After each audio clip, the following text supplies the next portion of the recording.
say, we always have pieces of theatre, and today we're going to start with a piece of theatre because the guy's got to slip away and got to show at 2 o'clock. Their last show. Unfortunately, you won't be able to go and see it because you're stuck in here now. But in a sense, that's not the point, really. We saw them, they've had a great run, and we wanted to celebrate them.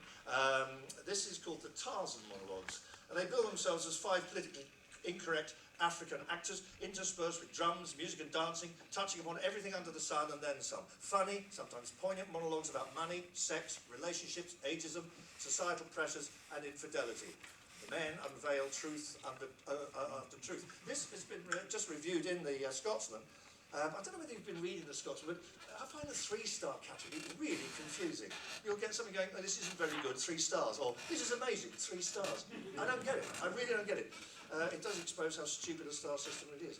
And it says here, there's a real honesty in this show. The charm, which generally does something rare indeed, in that it strongly asserts that these players are men in a way which doesn't preclude their understanding by women. He goes on. I won't talk about the monologues here, just in case they're about to do this one I'm going to mention. They're going to give us a couple of the monologues and a song. These guys are from Lagos, Nigeria, and we are going to award them for the work they have done on the Fringe this year, and you'll find out why when I talk to Volley, the writer and director, afterwards. So would you welcome, please, the actors from the Tarzan Monologues.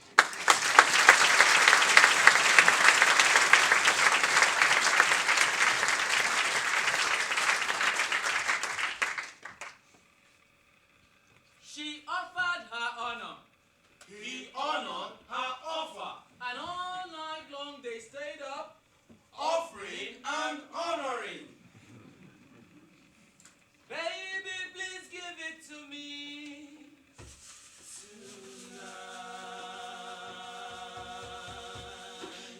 I'm going crazy.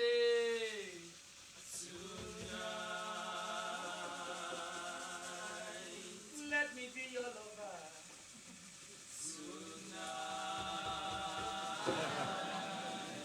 I want to be your lover.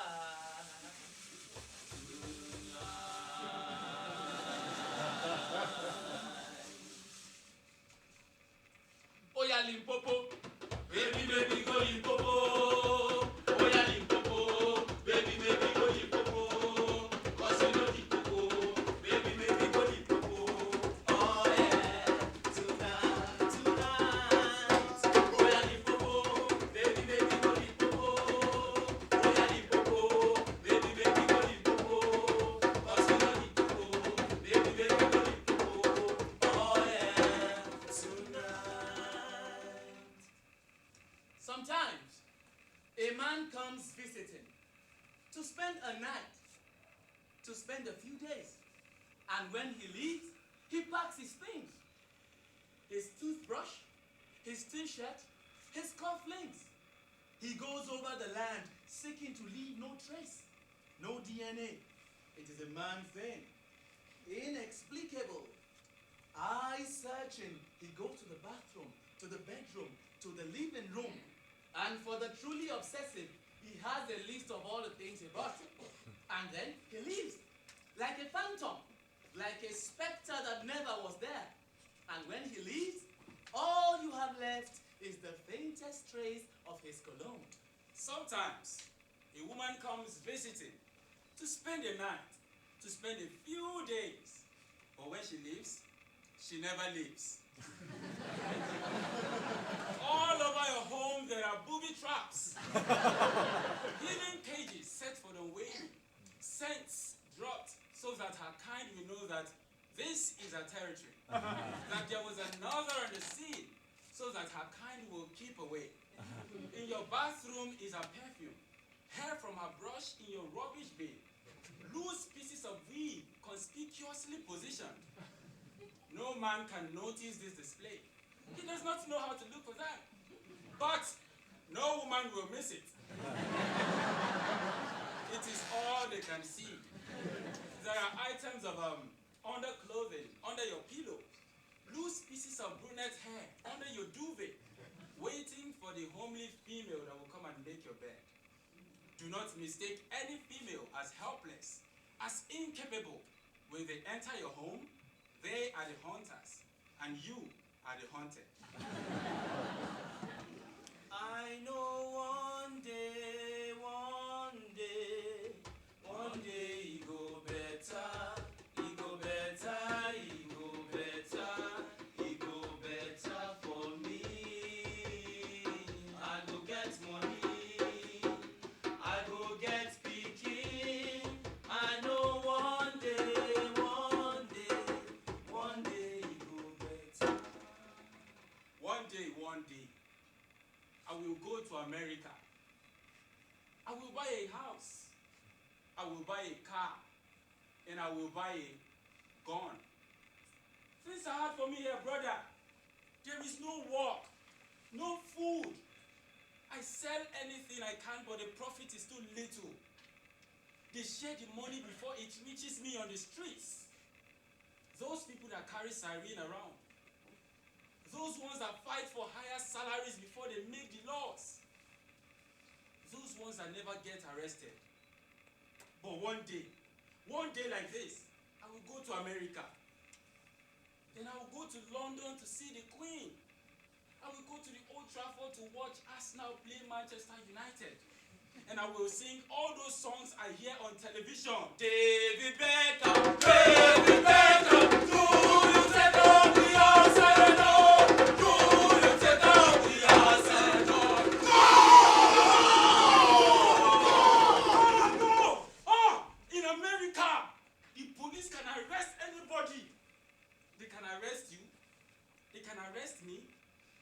Even arrest Obama. I will go to America. Then I will go to London and watch football. When I go to America, I will not cry anymore. Grown men do not cry in America. They say their mind. I don't take bullshit. They say, fuck you, man. Fuck you, my nigga! And they enter their cars. If I stay back home, I will never own a car. I will never be able to talk back to the policeman. I will never be able to say my mind. If I stay back home, I will never own a house. I will never be able to talk back to the president. I will never be able to say, Obama, you are talking bullshit, man. Bullshit, my nigga! When I go to America, I will marry half caste. I will have the green card and then return on a holiday and be the king of my country.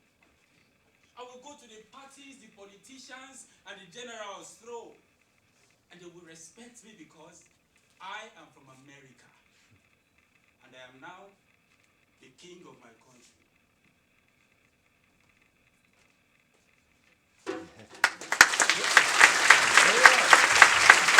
That's the Tarzan Monologues, ladies and gentlemen.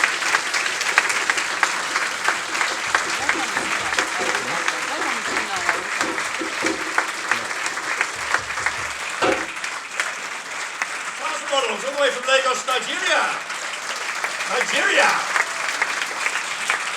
We don't get much Nigeria on the Fringe, but hopefully we'll get more.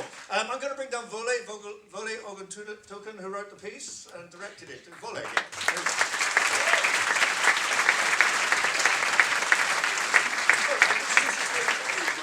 Ali Hakim, our stage manager. By the way, just quickly, Vole, the piece. So why did you get to write this piece? Well, I was director of the Nigerian version of the Vagina Monologues and head writer of the V Monologues. And then I thought it would be good to get a low perspective of how things really are on that side. Do you find that the Nigerian male perspective is different perhaps from an English or European or Scottish? Men are the same all over the world. We have one focus, women.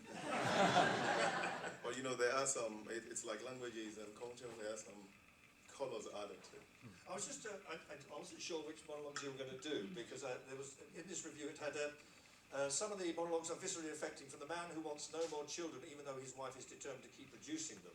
And this was the search for a male heir, wasn't it, as it were? Yes, He kept having women, girl children. Yes, it was. And she wanted, yeah. One more, was it one more time? It was your monologue, wasn't it? Once more, just once more. Just once more, yeah. Beautifully performed, by the way. And then there was, your monologue about the auntie who took... The first time, the guy who was molested by the auntie while he was 13. 13 years of age, and she was how old? He was molested by the And auntie. how old was she? She was 32. He was Yeah. 13. And this sexual encounter carried on for some time, didn't it? Yes, it happened for 2 years till she traveled. And then his line was at the end, those who say men are strong know very little. Very moving little, again, beautifully done, mate. Now, the other thing we should cover is that this whole project is self-funded. You have to raise all the money for yourself with this theatre company you started. Yes, it is. There are no arts councils back home. No UK arts council. And it's not cheap coming to the Edinburgh Fringe, is it? Last year, it cost us £8,000 to buy tickets alone. Accommodation was £5,000 apart from the deposit last year. Now, there's some good news, isn't there? You tell us. Mervyn Stutter gave us an award.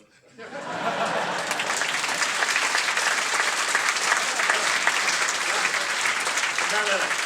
That's not the good news I meant. There was... Yes, I got mail from the British Council back home, and they're interested in sponsoring a Nigerian season here next year, and they want us to be the...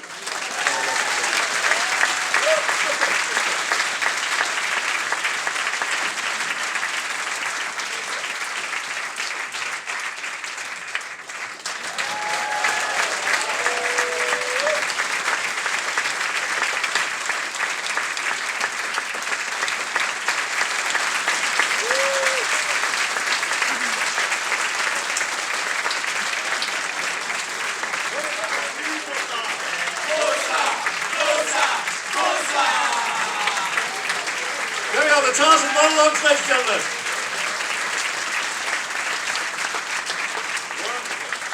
Wonderful story. He wasn't actually lying about the award. It's very interesting how an award can have an effect in another country. And the news of the award did get back and made a difference.